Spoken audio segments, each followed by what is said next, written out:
Bitcoin has survived everything. Governments banned it. Banks laughed at it.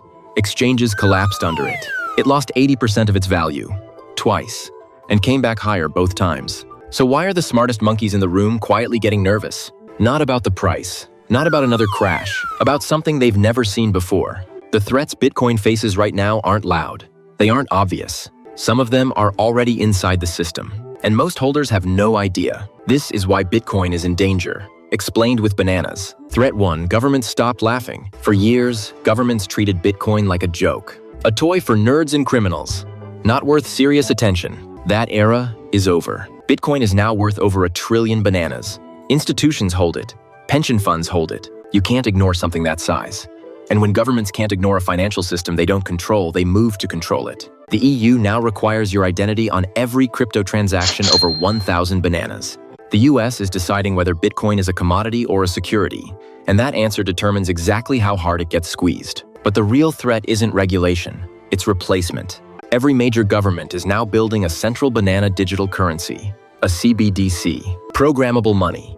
Money that expires. Money that can be blocked.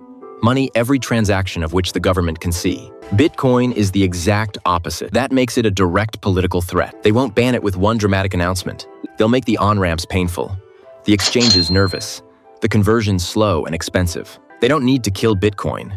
They just need to make it inconvenient enough that most monkeys give up. And slowly, quietly, that's already happening. Threat 2. The network is more fragile than anyone admits. Here's something most Bitcoin holders have never thought about. Bitcoin isn't magic.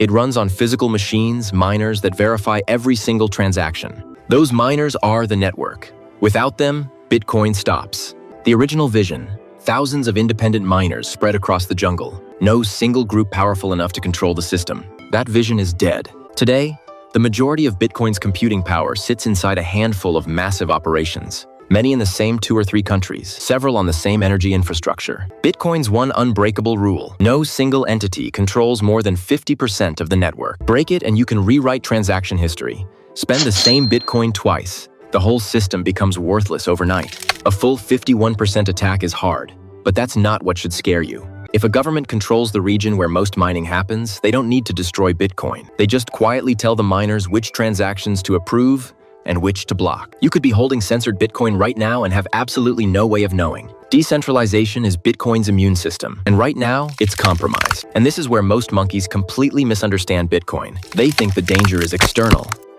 Hackers, crashes, bad press. The real danger is structural, and the next threat is the one nobody wants to talk about. Your Bitcoin is protected by math.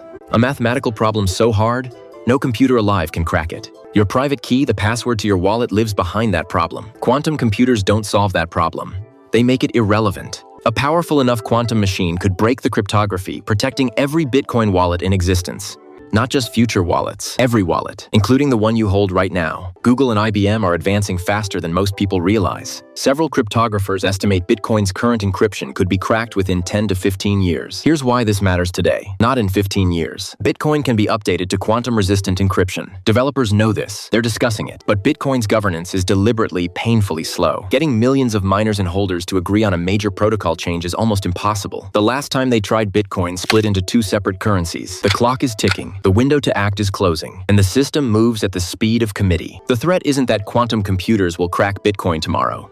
It's that Bitcoin might not be able to fix itself in time. Every day you hold Bitcoin, that window gets a little smaller. Bitcoin doesn't have a CEO. It doesn't have a PR team. It can't defend itself. And right now, it's losing a war it doesn't even know it's fighting. Understand this: Bitcoin's price is not just supply and demand, it's belief. If enough monkeys believe Bitcoin is valuable, it is. If enough monkeys believe it's a scam, it becomes one. Narrative is price, not eventually, immediately. And the narrative is under coordinated attack from 3 directions. First, the environment. Bitcoin is destroying the planet. Easy to say, hard to rebut in 30 seconds. The nuanced answer that it uses more renewable energy than almost any other industry, that it's greener than gold mining, that the banking system uses more electricity, doesn't fit in a headline. The lie spreads. The truth stays home. Second, crime. Coin funds criminals. What's not said: cash is the has-hone tool of criminal finance by a factor of 10, and Bitcoin's public blockchain makes crimes more traceable than physical cash. But the narrative is set, and Bitcoin absorbs the blame. Third, and this is the one that did the most damage, FTX. Luna, Celsius, billions gone. None of those were Bitcoin. Every single one was a centralized company using Bitcoin's name. But when the news said crypto collapsed, Bitcoin took the hit. Bitcoin isn't losing because it's broken. It's losing because it's being blamed for everything broken around it. And every bad headline is a monkey somewhere who will never buy Bitcoin because the story was already written for them. Is Bitcoin doomed? It has survived worse, every time. But it survived before is not a strategy. 3 things every sensible monkey should do right now. 1. Watch the regulatory moves in the US and EU right now. Not next year, now. The frameworks being built today determine whether you can freely hold and use Bitcoin in 5 years. This is not paranoia. It's preparation. 2. If you hold Bitcoin, hold it yourself. Not on an exchange, not in a platform wallet. In a hardware wallet you physically control. Not your keys, not your coins.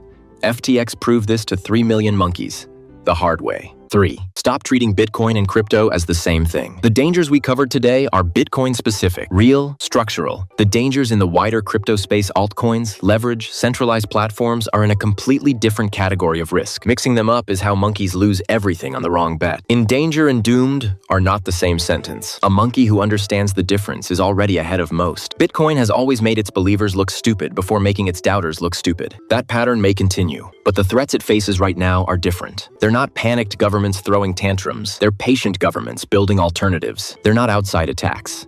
They're internal fragilities. They're not loud critics.